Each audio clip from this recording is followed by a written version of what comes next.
नमस्कार। मैं रवि राय ज्योतिष सरोवर में आप सभी का हार्दिक स्वागत करता हूं। आज के अपनी इस वीडियो में हम चर्चा करेंगे आप ही के प्रश्नों पर, और आज मैं आप लोगों के कुछ प्रश्नों का उत्तर दूंगा। जैसा कि मैंने आप लोगों से पूर्व के वीडियो में वादा किया था कि एक कार्यक्रम बनाऊंगा, मैं एक वीडियो बनाऊंगा जिसमें आप लोगों के प्रश्नों के उत्तर जो है मिलते रहेंगे। अब हमारा जो यह आज का कार्यक्रम है वह उसी पर है। तो सबसे पहले जिस दर्शक का चुनाव किया मैंने, उनका नाम है मौसमी चिमोटे।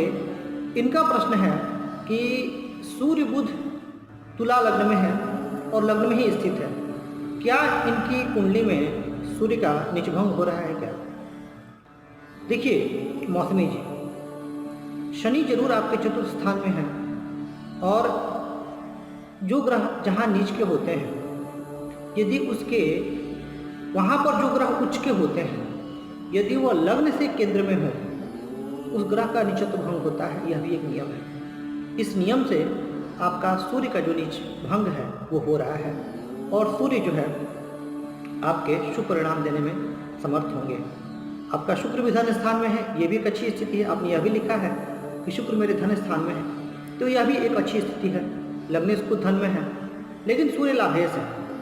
देखिए, नीच भंग होना एक ऑप्शन है, इसलिए मैं कहूँगा कि आपको सूर्य भगवान की पूजा उपासना निरंतर करनी चाहिए, तो ही आपको जीवन में अपेक्षित परिणाम मिल सकेंगे। दूसरा प्रश्न, जो दूसरे दर्शक जिनका चुनाव हुआ है, उनका नाम है मयंक तोमर जी का प्रश्न है कि मेरे 5वें घर में गुरु और राहु है, सिंह राशि। अब यदि 5वें घर में सिंह राशि आ रही है तो मयंक जी आपका लग्न हो गया मेष, और आपका जो प्रश्न है कि शादी में परेशानी आ रही है, तो शादी के लिए शुक्र की स्थिति विचारणीय है, जो आपने बताया नहीं, लेकिन बावजूद इसके मैं आपको कुछ सरल उपाय बता रहा हूँ। देखिए, 5वें घर में सिंह राशि पर जाना अच्छा नहीं है, यह आपकी विद्या में रुकावट दे सकता है, और लाभ स्थान पे भी जो 7वीं दृष्टि जा रही है, उसकी वजह से आपके कार्यों में लाभ मिलने में आपको दिक्कत आएगी, कार्मिक क्षेत्र में भी दिक्कत आएगी। साथ ही शुक्र की स्थिति बताई नहीं है आपने, लेकिन आप एक काम करें, आप नवरात्र में भगवती की आराधना मनोयोग से करें, कुमारी कन्याओं को भोजन कराएं, उनका पूजन करें, आपको लाभ मिलेगा। साथ ही आप गौरी शंकर रुद्राक्ष धारण करें, इससे आपके विवाह संबंधित जो बाधाएं हैं वो दूर होंगी और आपकी शादी अच्छी लड़की से होगी।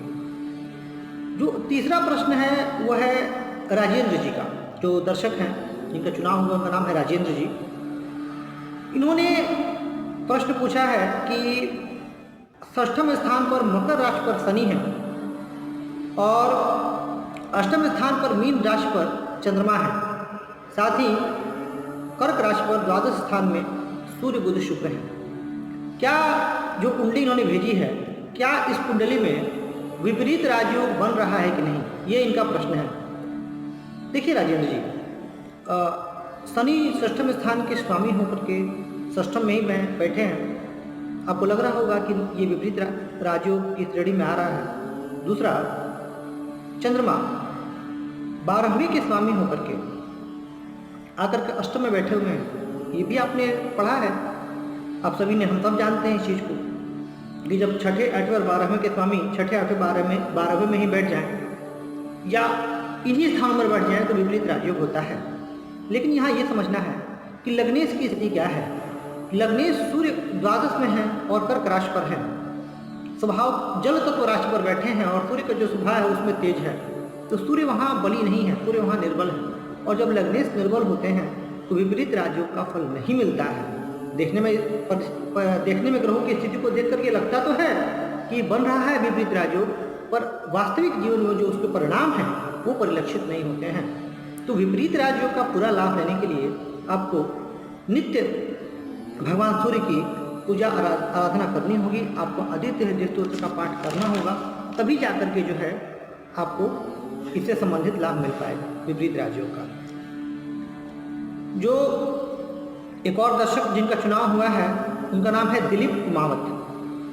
दिलीप कुमावत जी ने पूछा है कि इनका जो जन्म है 19 जून 1987 को हुआ, उदयपुर में। इनका कहना है कि मेरे लग्न में ही शुक्र हैं वृषभ राशि पर और मेरी कुंडली में मालव्य योग बन रहा है। क्या मुझे जीवन में मालव्य योग का फल मिल पाएगा क्या? और अभी इनका यह भी कहना है कि मेरी केतु की महादशा चल रही है, तो इस महादशा में मैं काफ़ी परेशान हूँ। देखिए दिलीप जी, आपकी कुंडली में केतु स्थित हैं पंचम स्थान में, हालांकि कन्या राशि पर स्थित हैं, लेकिन चूंकि पंचम में हैं और आपके राहु के साथ चंद्रमा की दृष्टि है। अब हो क्या रहा है कि जो राहु और चंद्रमा की जो युति है ये अच्छी नहीं है। इसकी वजह से आप मानसिक रूप से काफ़ी परेशान होंगे और केतु की लग्न पर भी दृष्टि जाने की वजह से आपके डिसीजंस इस पूरे दरमियान बहुत गलत हुए होंगे। साथ ही आप आर्थिक दृष्टिकोण से भी परेशान रहे होंगे, क्योंकि केतु की दृष्टि भी जा रही है लाभ स्थान पर। यानी सारे फ्रंट्स पर समस्याएं जो हैं इस पूरे दौरान, मैं कहूँ कि 2014 से आपकी ये महादशा लगी, 15 मार्च 2014 से, और ये चलेगी अभी आपकी 15 मार्च 2021 तक। यानी इस पूरे दशा काल में आप प्रत्येक स्थिति से गुजरे होंगे, प्रत्येक नकारात्मक स्थिति से गुजरे होंगे, यदि ये मैं कहूँ तो ज़्यादा उचित होगा। अब आप करना क्या है कि अब आपकी ये अंतर्दशा तो समाप्त होने वाली है। महादशा आपके शुक्र की आ रही है।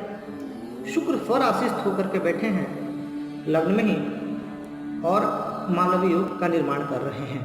लेकिन एक बात आपको यह भी जाननी चाहिए कि सबसे सर्वश्रेष्ठ मालव्य योग बनता है मीन राशि पर, क्योंकि वहाँ शुक्र उच्च के होते हैं। दूसरा तुला राशि पर, क्योंकि शुक्र वहाँ मूल त्रिकोण के होते हैं। और जो तीसरी कैटेगरी आती है वो है वृषभ राशि।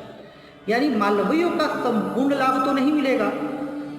हालांकि नवमांस कुंडली भी देखी मैंने आपकी, नवमांस में भी शुक्र जो है वृषभ राशि पर ही बैठे हैं, तो वर्गोत्तम भी हो रहे हैं, तो बहुत शुभ हैं। लेकिन फिर भी 100% फल आपको नहीं मिलेगा। 60% फल की आप उम्मीद कर सकते हैं, क्योंकि आपने मुझसे पूछा था कि कितने परसेंट फल की उम्मीद करनी चाहिए। 60% भी बहुत होता है। वैसे तो आप देखें तो कहा गया है कि जो ग्रह उच्च के होते हैं तो 100% फल देते हैं, मूल त्रिकोण के होते हैं तो 75%, स्वगृही होते हैं तो 50%। लेकिन यहाँ पर चूंकि नवमांस वर्गोत्तम हो रहे हैं, तो हम ये मान के चल सकते हैं कि आपको शुभ फल मिलेगा, आपकी परेशानियों में कमी आएगी और आप जीवन काल में आगे बढ़ेंगे इस दशा काल में। लक्ष्मी माँ की आराधना करते रहिएगा, श्री सूक्त का और कनकधारा स्तोत्र का पाठ करते रहिएगा। अगले जिस दर्शक का चुनाव हुआ है उनका नाम है अभिषेक कुमार सिंह। अभिषेक जी, आपने प्रश्न किया है कि वृश्चिक लग्न की ही कुंडली में आपके अष्टम स्थान में गुरु और राहु की युति है, यानी मिथुन राशि पर। राहु तो उच्च के हो गए लेकिन अष्टम में है, ये ध्यान रखना है। अब गुरु स्वामी कहाँ कहाँ के हैं, तो धन स्थान के स्वामी और पंचम स्थान के स्वामी होकर के अष्टम में बैठे हैं। आपको मिले जुले फल मिलेंगे। आपकी पढ़ाई में बाधा व्यवधान उत्पन्न होगा, पढ़ने में मन नहीं लगेगा, ध्यान भटकेगा। साथ ही आपको आपके कार्यों का यश नहीं मिलेगा, ये चीज़ आपके साथ होंगी। लेकिन चूंकि अष्टम स्थान जो है वो गुप्त विद्याओं का भी स्थान है, अचानकता का भी स्थान है, गड़े हुए धन का भी स्थान है। तो आपको ज्योतिष शास्त्र, मंत्र शास्त्र, तंत्र शास्त्र, गूढ़ रहस्यमय विद्याओं में काफ़ी रुचि रहेगी और आप इसका अध्ययन करके आगे बढ़ सकते हैं। साथ ही आपको अचानक धन की भी प्राप्ति होगी। एक इस पूरे प्रकरण में जो एक चीज़ मुझे अच्छी लग रही है वो ये कि गुरु का अपने घर पर दृष्टि जाना धन स्थान पर, तो आपको अपने कुटुंब से धन की प्राप्त होगी। भले उसमें बाधा आएगी, क्योंकि अष्टम में बैठे हैं तो बाधा देंगे, लेकिन बाधा के बाद आपको धन भी मिलेगा। तो मिला जुला फल, हम ना बहुत अच्छा कर सकते हैं ना बहुत बुरा कर सकते हैं। अच्छी चीज़ें क्या है ये बता दी, बुरी चीज़ें भी मैंने आपको बता दी। तो आज का यह कार्यक्रम सिर्फ और सिर्फ विशेष रूप से दर्शकों के लिए ही था। हालांकि सारा कार्यक्रम दर्शकों के लिए ही होता है, क्योंकि मेरी इच्छा रहती है कि आप ज्योतिष के ज्ञान से अवगत हों, ज्योतिष सीखें। आपके कोई प्रश्न हो तो पूछें। तो यह प्रयास है। जिन दर्शकों का चुनाव नहीं हो पाया है वो बिल्कुल निराश न हो, ऐसे ही आप कमेंट करते रहें। किसी न किसी कार्यक्रम में जो है आपका सवाल ले लिया जाएगा और आपके प्रश्नों का जवाब भी दिया जाएगा। आज के लिए बस इतना ही। नमस्कार।